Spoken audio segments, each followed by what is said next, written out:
Gracefield, thank you for being here. All right. So tell my audience who you are and what you do.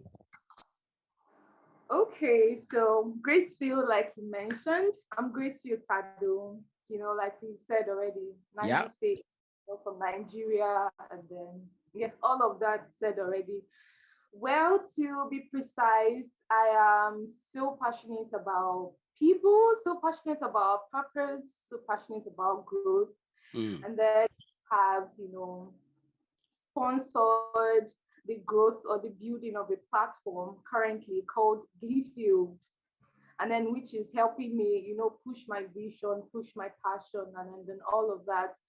So GLEEFIELD basically is, in very simple statements, is connecting young people, to purpose.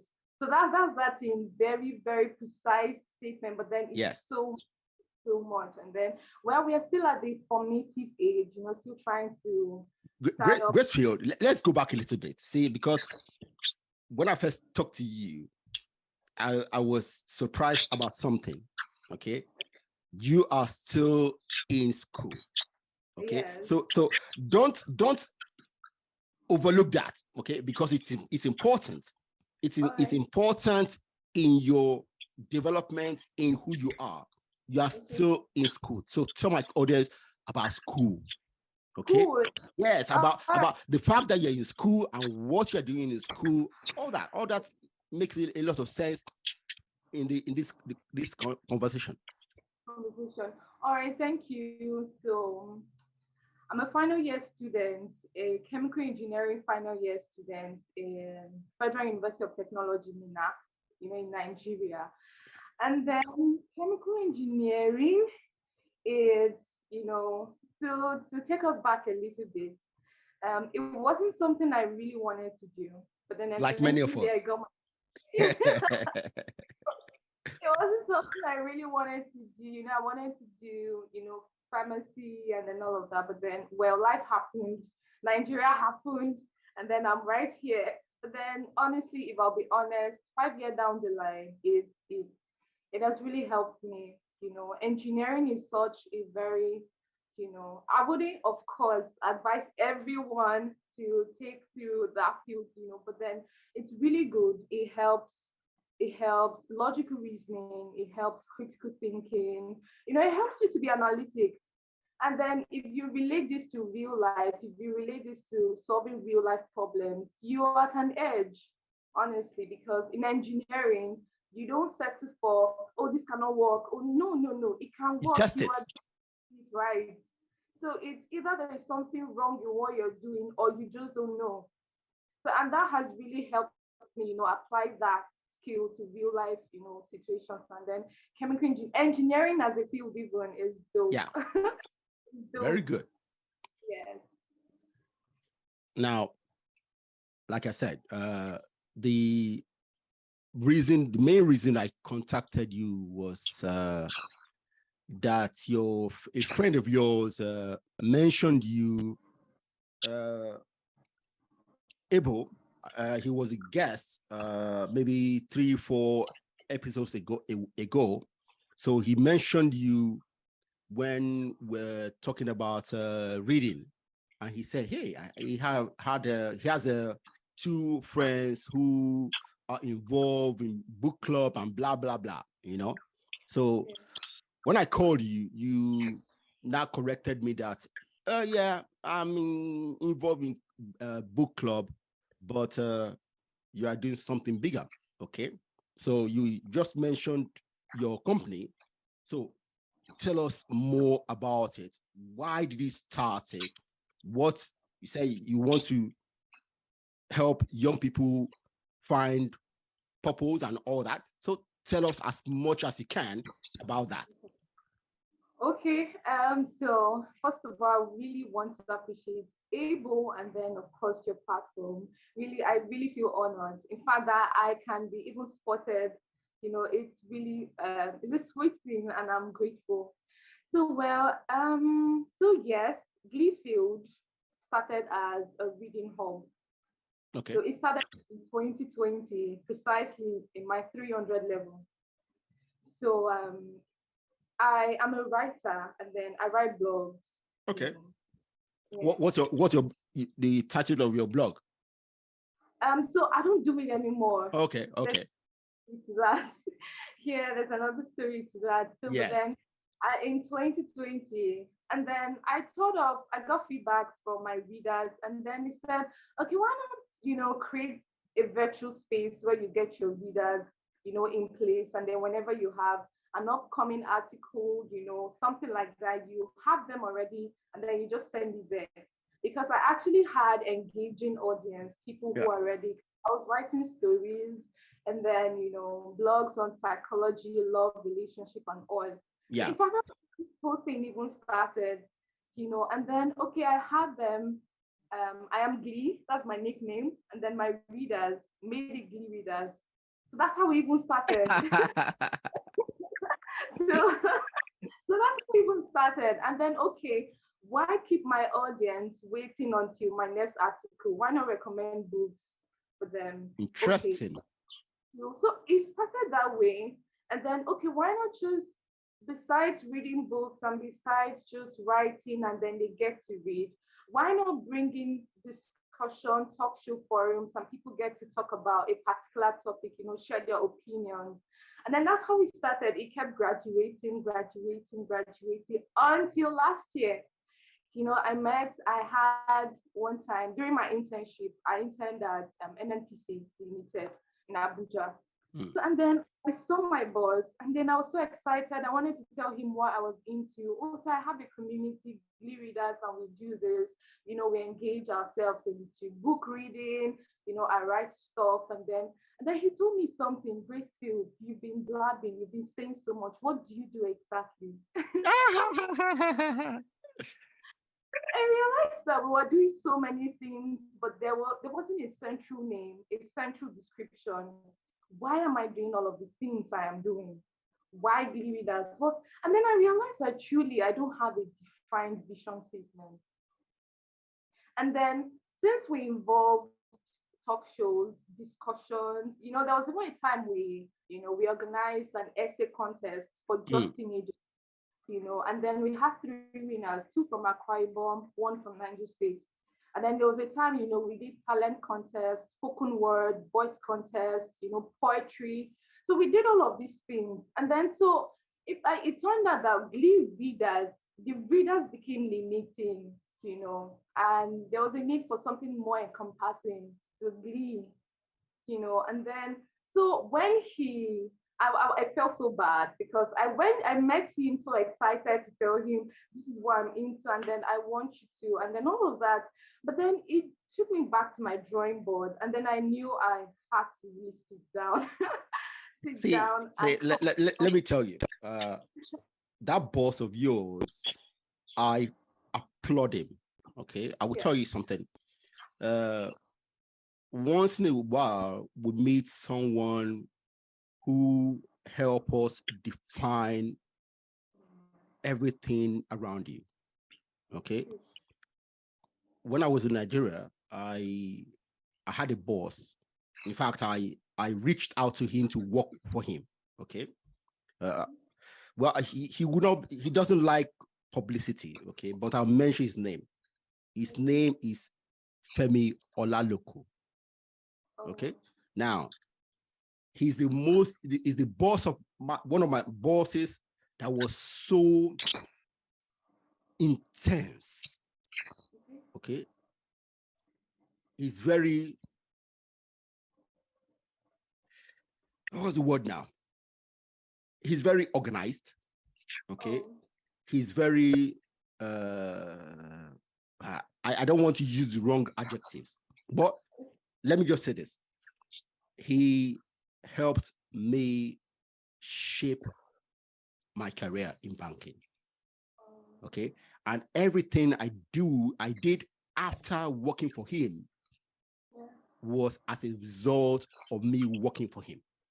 for him. Wow. Because he turned everything around for me, and I started working in a strategic manner after working for him for 2 to 3 years. 2 to 3 years. Wow.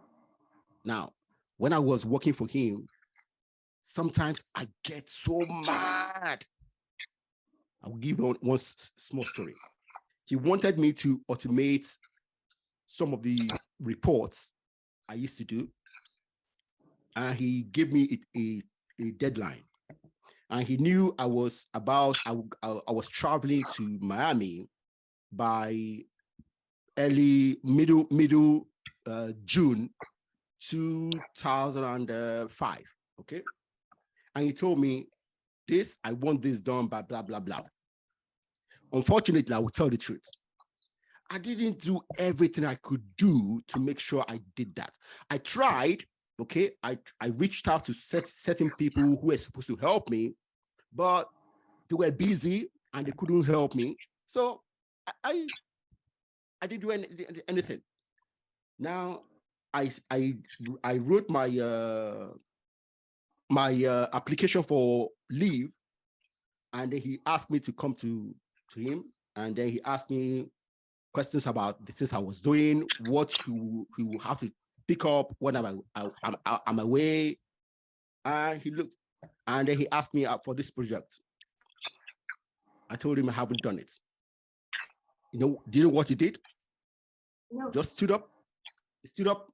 The form I gave him, put it down, not signed, just stood up and went away. Whoa, wow. And without him signing that form, I couldn't go on leave. Yeah.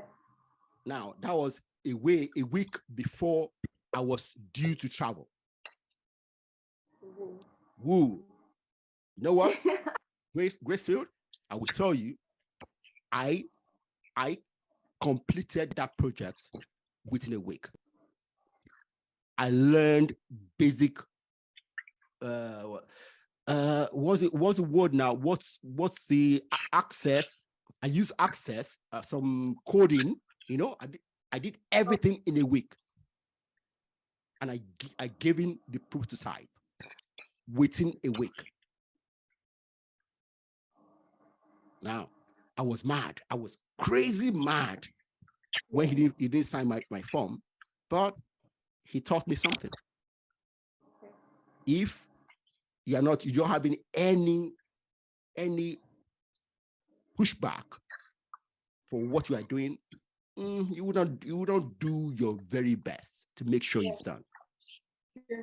Sure. Okay, that is Femi Olaloko. Yeah. True. So continue. Okay. Yeah. So honestly, for me, that was a redefining moment because I went back, to my drawing board, and I knew I had a lot of brain work to do. I need to build Glee readers, which is GLEEFIELD now. So I was able to take the readers away, which was limiting. Then field is more encompassing. So and then I was able to develop vision statements and all of that. So currently I'm even still working on that. Even if GLEEFIELD is afloat already, but then I'm still trying to build structures because I want to get back to him. In fact, right now I'm on low key. I left the establishment. Yeah. It's been a while I spoke to him. If at all I want to speak with him again, I want to show him my work. Yes. My work. He's a mentor. Yeah, he's. I'm sure he'll be very, very happy that you recognize the impact he played in your story.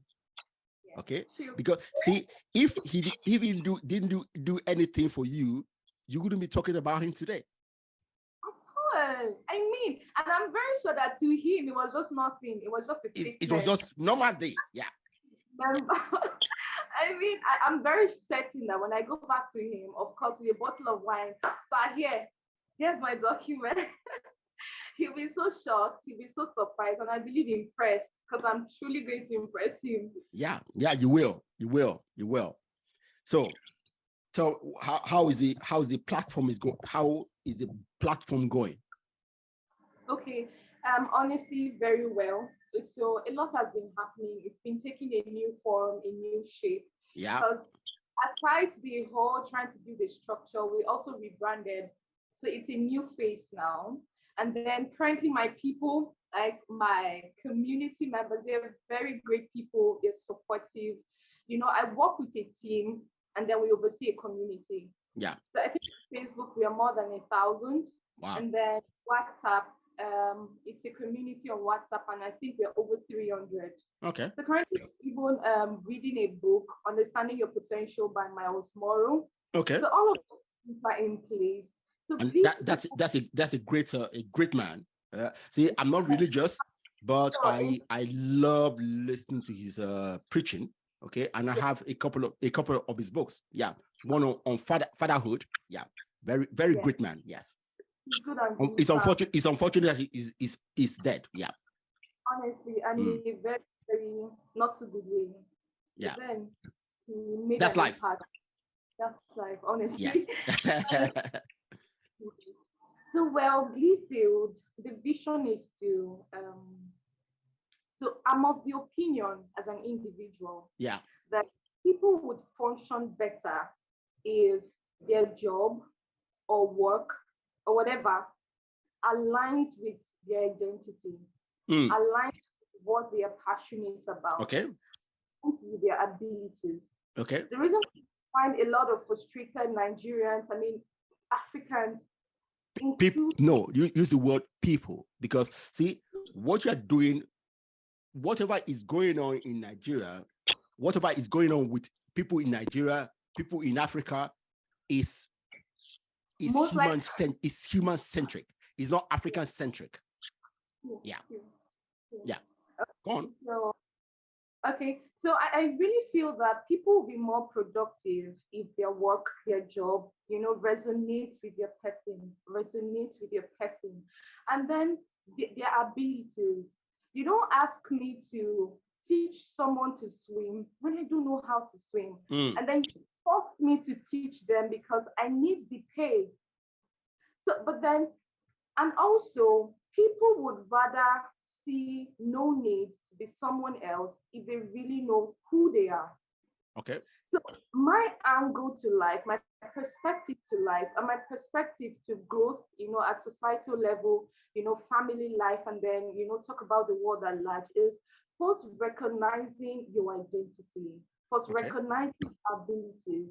And then when you know all of these things, you then project it to, okay, I love to sing, let's say, what are the opportunities in singing? Then from there, you pick a job. So my opinion is, before you talk about career, what's your passion? What are your potentials? What are you capable of doing? So when you connect passion and then potential, it gives you a clue on what your purpose is. I believe that nobody is, an entity. God brought you. Now imagine this scenario. Okay, there's this problem in the world. I want you, you know what? You angel, form this human being to solve that problem. That's how I see life. Okay. Once you understand what that problem is, you become a problem solver. For me, I feel like anything outside at all starts from you, starts from within, starts from inside. So GLEEFIELD is, here to fill that gap, help you recognize yourself, help you understand your identity. Who are you exactly? Okay. It reduces the need to be somebody else. It reduces the need to be frustrated in something you are assigned to do or you are doing because of maybe source of livelihood and all of that. Okay. Now imagine birthed with, sharp analytical skills. I mean, rather talent. Then it can help me, understand what exactly I should do. It helps me pick a career. So that's what GLEEFIELD does basically. So we walk you through the journey of purpose discovery, identity uncovery, and how we can connect that knowledge into growth, personal growth, and growth at the society. So we don't just leave you there, okay, you've discovered your identity, you've discovered your purpose, what next? So we then help you, we then connect you to opportunities. Okay, be yourself in this field. Do your thing in this field, since this is what you are, since this is what your abilities are. So that's GLEEFIELD in summary. Great. I'm smiling because I mostly agree with everything you said about the need for people to discover their purpose. On my previous coaching platform, number one program I had on that platform was purpose. It was a 2-week, 4-week program that will help you to discover the purpose. Now, for me, I'm not religious. I once was, but I'm not religious. Neither am I an atheist. Okay. I don't believe that God implants a purpose, okay, in anybody. Okay. Anyone's purpose is one, your environment. What does your environment need? Okay. What are your abilities? And what are your passions? Okay. The requirements of your environment, your abilities, and your passions will come together to help you formulate a purpose for you. And interestingly, the world is a global village, like they say. If your passion and abilities are not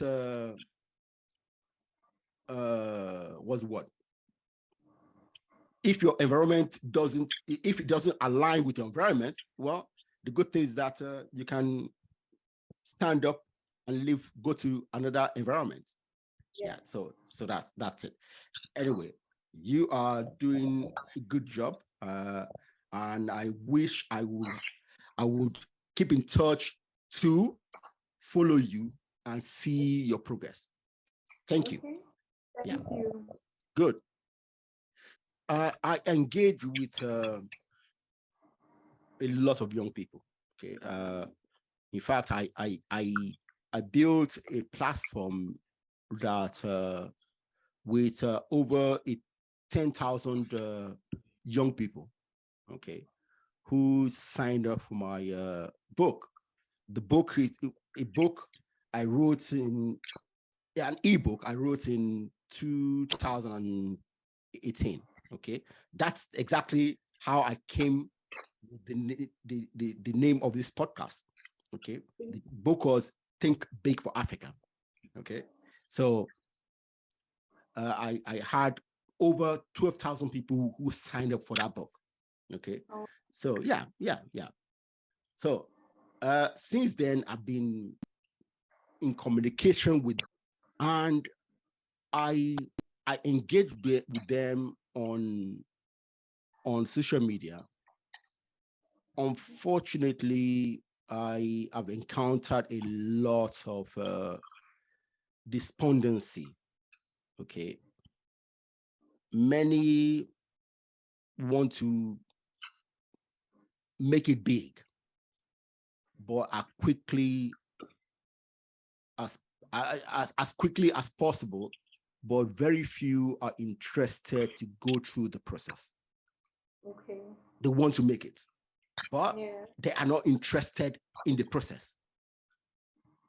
Without going through the process, you cannot make it big. Okay? Except you want to do something criminal. Okay, even in a criminal career, you still need to go through the process. True, very true, actually. Yes, very. Because if you want to become a robber, you need to plan it step by step. Okay. Yeah. So, but my point is this: people want quick results, but don't want to learn something.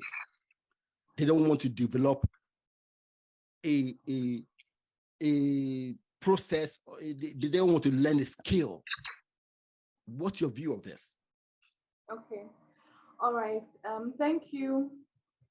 So first of all, I would start with why Okay. it's like yes why it's like that. So I wouldn't include, or I wouldn't talk about the young people yet. Okay. Let's talk about the government, the system. Yes, the system.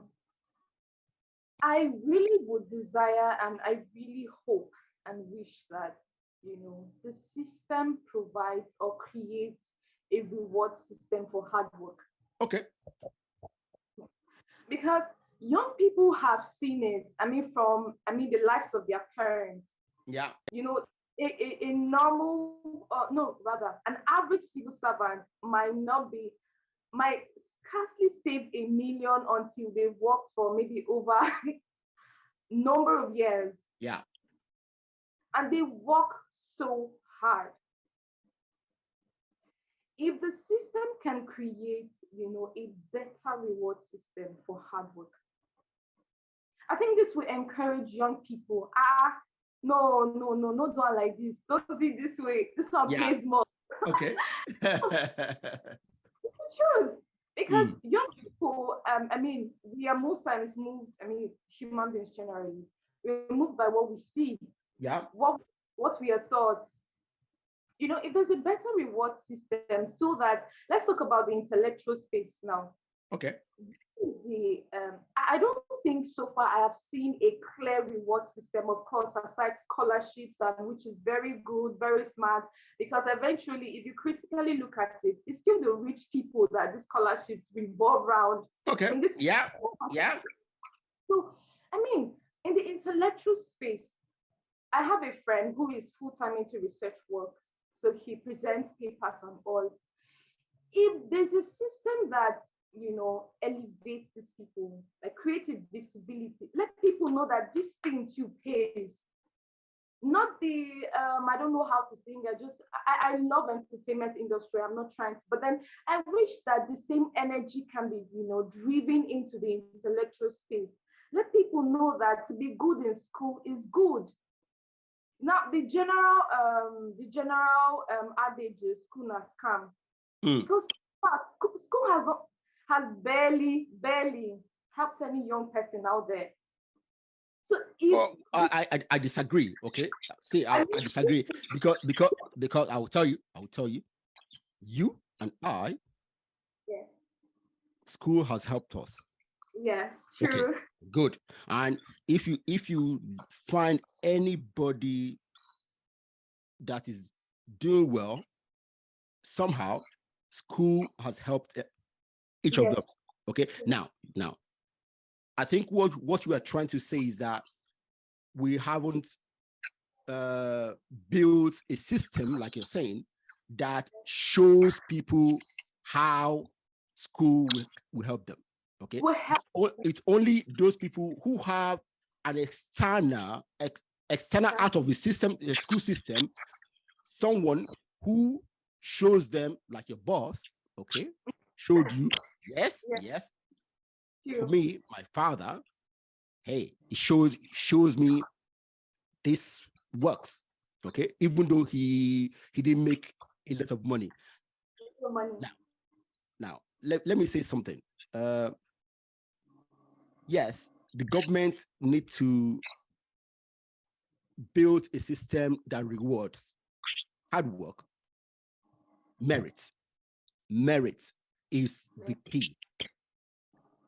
See, it's not only about government, it's about society. Our society needs to create a system that shows the merit of hard work.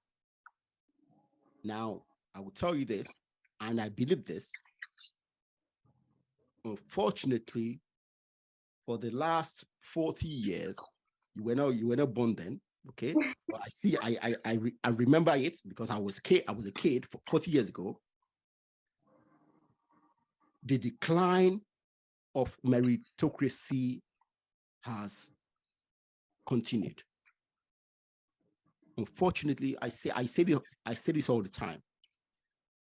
There's hardly any person below the age of 40 who have ever seen a country, Nigeria, work.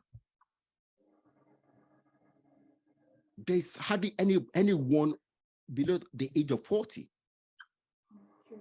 born and raised in Nigeria, has seen Nigeria work. Yes, and all they see is people who don't create anything, don't build anything, getting fantastically wealthy. Yeah. Okay, yes, I agree. We need to create a system that rewards hard work, that rewards merit. Yes. Now, intellectual space. Let's look at that space. It goes directly to our universities. Yeah. Okay. What do people who work in the intellectual space in universities produce? Knowledge. Okay.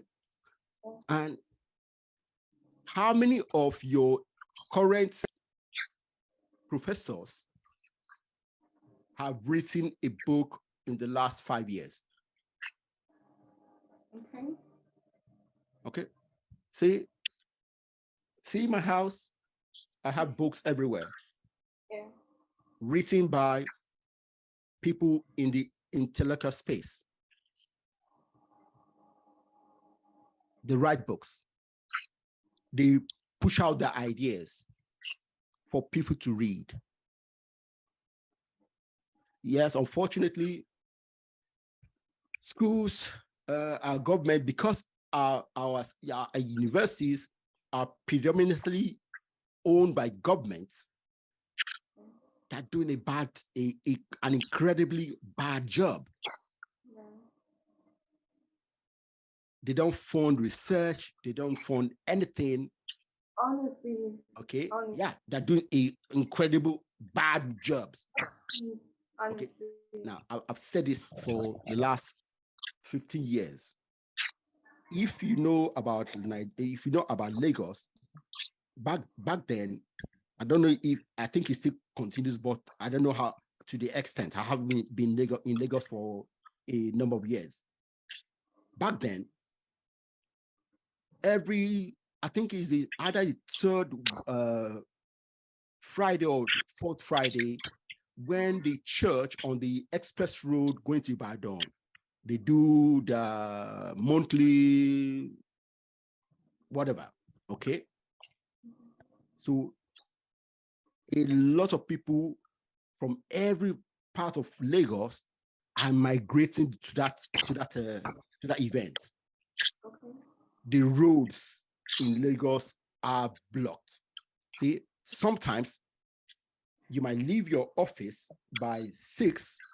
Okay, a trip that normally takes maybe 30 minutes, you might be on the road for the next 7 hours. Yeah. Yeah. See, I had to leave the house to go out and stay at the exit gate, waiting for my wife by 3 a.m. Wow. She was just coming. I lived in Bagada phase 2. She was coming from Ikeja. Her bank was just out around what's it called now? Where the government offices are in Ikeja. I can't even remember the name. But normally it takes 20 minutes to drive from her office to the house. By 3 a.m., I had to go and wait for her. Of course, I just arrived home. My office is in the island. I just arrived maybe 1 hour, about 2, based on the same issue. Now, what am I talking about? Our intellectuals in the space of economics, in the space of medicine, in the space of sociology, I've been talking about it. Why don't they sit down, analyze this problem, and write several articles that are published maybe for 1 month, every Saturday in a national newspaper, maybe in 4 pages in the middle of the newspaper, to engage and educate the people of Lagos about how much wealth they are wasting, how much of their health are decreasing. Tell them everything. Give them facts about these things, about environmental pollution, for cars on the road for hours, traveling within a 20 square mile just because of traffic for hours. Have they done it? No. Do I need to tell them to do it? No. They should be smart enough to say, hey, this is what we do. This is what that's my job. So let's come together and do this thing to educate our people. But they haven't done it. They don't write books. They don't write articles that will educate the public. So in truth, have they done anything substantial to help the society they live in? No. Okay. And I have friends right now who are professors in schools. Okay. And I've had one here, and I told her exactly this. Same thing. Let them do it. See, nobody needs to tell them these things. If they're passionate about the work, this particular issue is something that they should be passionate about. Okay, and they should be passionate about to tell people about these things. So for yes, the government is doing a bad job, but hey, our intellectuals in our society are doing an incredibly bad jobs. Okay, so that's my view about on these things. Okay, I'm not excusing the government, but I'm also not excusing the intellectuals. Okay, my late mentor, Dr. Festus Yayi, we used to debate some of these things back then. But by the time I used to, before he died, by the time we talked about this, I didn't know so much, but I used to debate some of these things. You know, now I understand more about these things, and I look at it and I say, they're not doing their own work. See, if our lecturers in their little space were passionate enough to do the research and write books, if they write books, yes, maybe more of our people will be interested in reading. Okay, hopefully. One, and two, they will make some money. Okay. And maybe some organization will not see the value they bring to the table, to the society, and then they will fund their research. Okay. Hey. So true what you said, true. But then I think if I would talk a bit on, the intellectual, like the people about lecturers, speaking about all of those people in that category, I want to, because I relate well with one of my lecturers, okay, who is a voice in my school. Okay. In fact, Professor Lugoji, he's a professor too. Okay. And then he would always whenever we are, having a conversation, he will always lament how that even when he seeks, his fellow, colleagues, oh, Mm. let's say this is wrong. Let's come together and say this. Few of them are scared. I don't want to be in the, the bad side Yeah. of, and all of that. And then sometimes only one voice, you can only say so much for a particular time. Eventually you just get tired. Okay, Yeah. what, let's Yeah. let's I go. understand. Mm. Yes, let's just Yeah. go. So I think that if we can, I think it all boils down to the system, honestly. If we have leaders who welcome these ideas, welcome these ideas, okay, this is a good thing. I think this solution can really work. Okay, what do you need? Let me create an environment that can make this work. Instead, they sabotage your effort. And they sabotage your effort. And then rather, Gracefield, Gracefield, let me ask you two questions. all right. How many of our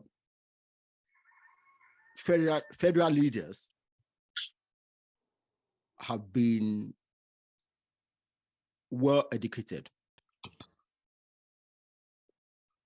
since things are in the independence? How many of them? Very few. Very How, few. yes. How many of our federal leaders has been entrepreneurial? Very few. Very few. Okay. So if we elect, or in the military era, if our leaders are not well educated, okay, are not entrepreneurial in their personal lives, how would they promote education and entrepreneurship? So this is an issue that African countries need to look at. True. Okay, and ask yourself, why do we allow this over and over and over again, and yet complain about these things? Honestly, it's just so sad. It's just so sad. So, Honestly. see, my thing is that yes, it's going to be difficult, but we need to start looking. We need to start looking at ourselves.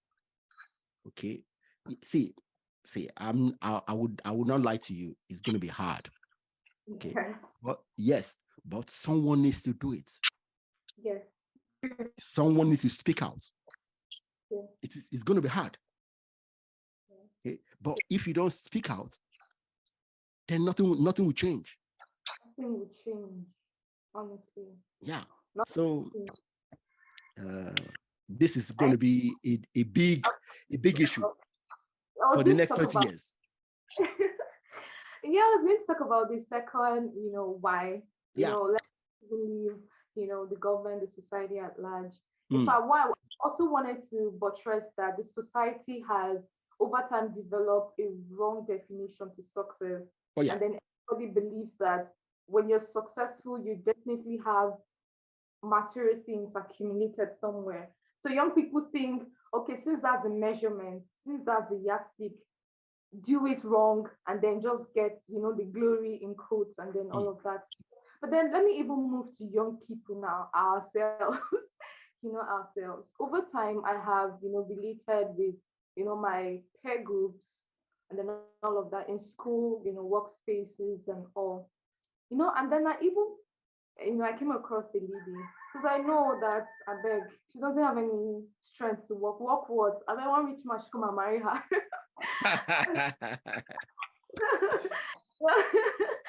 I beg that she wants to be, her job is to be a rich man's housewife. That's her Ooh. job, you know. Ooh. Yeah. So I get that a lot too, from females. Of course, it's lower, in the other gender. But then all I would say is young people have to sit up. If you don't do it, what happens to the younger generations coming? Like, it's bad enough in our time. Then imagine the coming generation. So we have to sit up. It's true that the odds are so much, against us. Yeah. And that even would build, resilience, build character. And then that should rather, I think for me, my own life, if I face a lot of opposition trying to do something, for me, it gives me the clue that, okay, I think most probably what I'm doing is actually good stuff. Mm. Mm. Of course, not always, but most of the times. Yeah. Most of the time. So if I am facing, the odds of no funding, no support, no whatever, sometimes you get parents say that instead of you to go and do something, you're doing, stand up, stand up, stand up, and then because I remember in 2020, I was learning web design skill. My parents would lament that what am I doing with my laptop? We saw me to, face my during the pandemic, Yeah. the COVID. Want me to read my books? Cool, I will do that. But then I'm also learning a skill I Yeah. need. Come on, no, get a job, get this and that. No, we have to really see this. This is upon us. We cannot. The highest we can do is run away, leave Nigeria.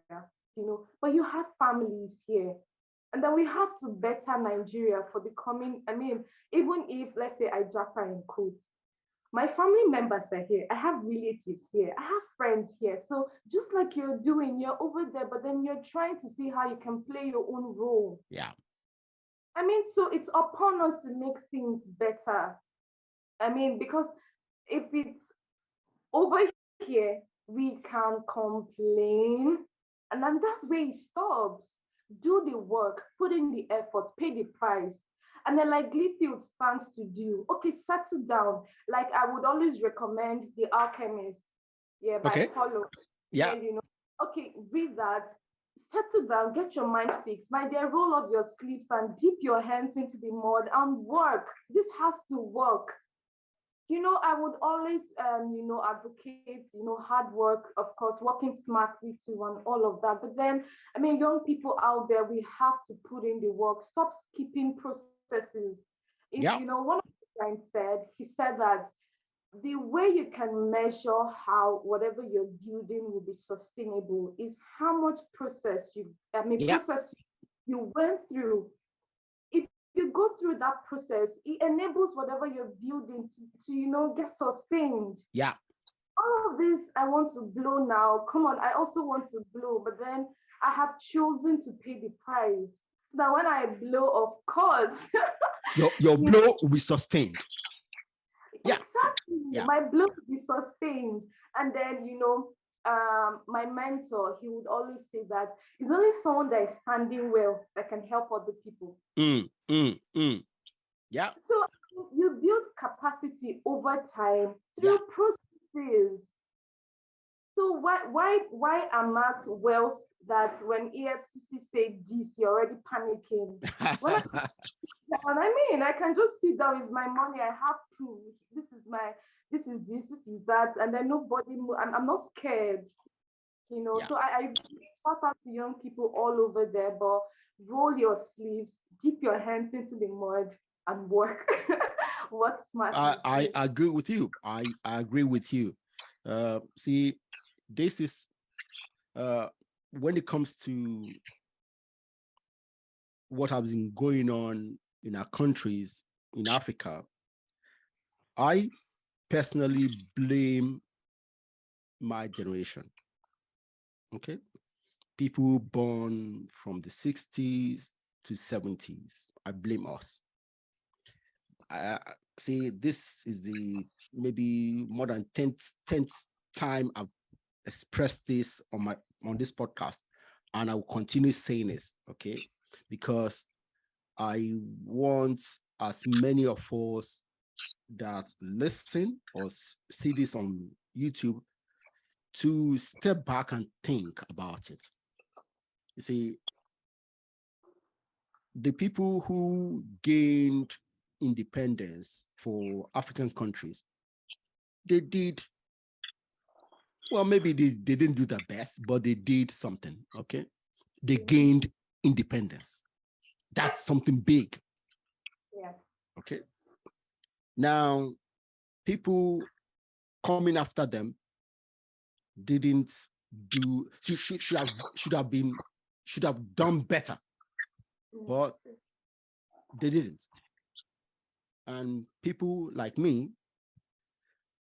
who grew up with the benefits of independence and the little the next generation did by giving us the opportunity to go to school. Okay. Went to school and came out, and we were so bent on a career solely for our benefits, our personal benefits. Okay. I'm not saying we should not have look at benefiting ourselves. That's normal. But we should have been open enough to see how we can also help our communities, the next generation. We'll give back to the society. Yes. Many of us didn't give back enough to society. Okay. See, I would never become a politician. Okay. I couldn't have been. Okay. Because of the kind of person I am. But some of us could have become writers. Okay. Some of us could have become incredible researchers. Okay. Some of us could have become incredible civil servants. Yeah. Okay. But most of us went to banking and oil firms. And then in those days, we did an Andrew Jackpa. Eh? Yeah. Yeah. Unfortunate. And that's why we are here. We are where we are. Okay.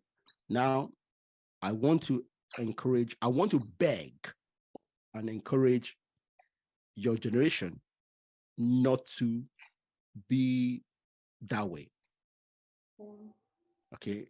See, we need to remedy the faults that people of my generation and beyond, farther beyond, implemented in African society. Okay, so that's my pick. Yeah. So, Gracefield. Yes. Now we have talked a lot about the wahalas, the challenges we have. Yeah. Okay. So let's just run this up. I'll ask 2 questions. Okay. So what you're doing is to help young people to find their own purpose and then do something with it. Okay. Okay. What's your advice? Okay. For young Africans to help them to develop and to contribute to their communities? Okay. All right. So, first of all, I would say that if we need to, once we address an issue as a problem, that's the problem is half solved. Okay. Yes. Because when you don't think that an issue is a problem, you would really give, any thought to it at all. Yeah. Now, the reality is Africa needs help. Yes. And young people, I think the last time I checked rather, the pyramid, the age bracket in Africa so much young people. Oh, yeah. So it's on our shoulders to better Africa, as a continent. And then one way I would suggest is, number one, read books. Okay. Honestly, I know it looks like, it feels like a cliche or something, but honestly, read books, because these books will inspire you and will unlock ideas in your head. Yeah. And then you get to read about previous people who are able to make a change in their own time. Yeah. And you can draw out ideas from them, relate it to the digital opportunities we have now, and then come up with something that can change our world. Another thing is, in reading books help you, it opens you, exposes you to how things are done elsewhere, where things are working. Yeah. Taking an example, South Korea, I think I was going through, on YouTube, one research video like that. I think China and then South Africa. About in 1960s, they weren't this what they are now. No. They weren't. Then how did they do it? See, the GDP of South Korea and China in the 60s compared to a lot of African countries. If you know this, you will cry for us, because many African countries were better than them. So we now, the thing is, in Africa, we have, Africa has the largest amount of natural resources. That's one. yeah. And yeah, we do. Secondly, we are the most, based on population and size, we are the second in the world. So it means we already have these things. We already have, by natural states, we already have these things. We are at an advantage. So what is left now is people who can maximize these things and then develop, Africa. That's what these guys did. They invested in their people, educated them, and then you see an average young person over there doing what? Like creating a tech stuff. We can do that too. So my advice to young people is, we have everything it takes. True, there are so many odds, true, but then we can break through. Honestly, we can. So number one, I mentioned, read books.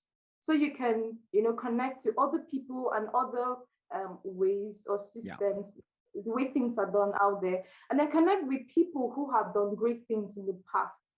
That's number one. Number two, stay aware. Stay informed. Okay. Rather, stay informed. Be up to date with global happenings, global opportunities, and all of that, so that whatever idea you are coming up with has relevance on a global scale. Okay. You don't just do local champion and then, you know, you know, you are building at all, like build on a global scale. Okay. And then only do this if you stay informed. Go on YouTube. I love comedy videos. I love that too, but enough of so much of it. Get informed. Go through. There are so many things out there. There is no excuse at all why you shouldn't know what you should know at this time. Yeah. Yeah, so that's basically, just so I don't say too much. One, read books. Number two, stay informed. Good. Okay. That's a very good set of advice, and if more young Africans do this, I'm sure that in 20 years, Africa will be different. On the note, I will ask you, what's your vision for Africa in the next 20, 30 years' time? Okay. All right, in the next 20, 30 years time. That's a long time. It's But not. then It's not long. exactly, because I remember in 2009, I was in primary five. Okay. Yes, I was in primary five, and I was like, in 2020, I stressed it, and then Yes, here, it's 20. Yeah, yes, here we are. So, um, exactly. yeah. So my vision for Africa is, I really, really hope, and then I'm seeing, a continent that would have, the global table. A meeting will not start until we have African young persons on the seat already, Hmm. because we have so much to put on the table. We have the resources, hello, and we have the brains too. So we are coming. Say extra 5 minutes until we're there. I really envision that, honestly, so that in taking global decision, we don't just have Africa, as victim always. But we have Hmm. Africa as, no, it doesn't favor us. No, I think we have to, we have so many tropical countries, and then I don't think this particular decision will work. No, okay, and then do you want to stop? You don't want to get diamonds again, right? And then out again, right? And then we have a stake when it comes to global decision. So Okay. that's my vision, and I really hope we get there in All 2020. right. All right. Wow. Gracefield, it's been nice, very nice to speak to you today. Me Thank too. you very much for being a great guest of the Think Big for Africa podcast. Thank you. It's my honor too. I'll continue looking out to see what you're doing, and I will reach out to you again because I think you mentioned so many things that are communal for us. So we need to work together and do some things in the next few years. Okay, take Okay, care. I will be so glad. Thank Yeah. you. All right. Bye bye. Okay.